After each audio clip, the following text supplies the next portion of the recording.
আপনার মাকে এই তিনটি কথা কখনো বলবেন না, নয়তো আপনাকে সারা জীবন কাঁদতে হবে। যদি আপনার মা আজও বেঁচে থাকেন তবে এই ভিডিওটি শেষ পর্যন্ত অবশ্যই দেখুন এবং কমেন্টে লিখুন আলহামদুলিল্লাহ। প্রথমত, মাকে বলা আপনি কিছু জানেন না। যখন মা কোনো পরামর্শ দেন তখন তাকে এটা বলবেন না যে আপনি কিছু জানেন না। মনে রাখবেন, যখন আপনি কথা বলতেও জানতেন না তখন তিনিই আপনাকে কথা বলা শিখিয়েছেন। দুনিয়ার সবচেয়ে বড় অভিজ্ঞতা যদি কারো কাছে থাকে তবে তা আপনার মায়ের কাছে আছে।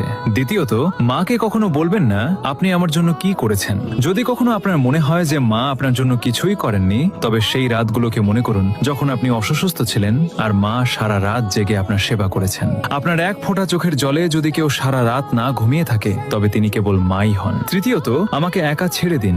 রাগের মাথায় মাকে কখনো বলবেন না আমাকে একা ছেড়ে দিন, কারণ একদিন তিনি সত্যিই আপনাকে চিরদিনের জন্য একা ছেড়ে চলে যাবেন। তখন আপনি চাইবেন কেবল একবার তার সাথে কথা বলতে, কিন্তু তখন অনেক দেরি হয়ে যাবে। যদি আপনার মা বেঁচে থাকেন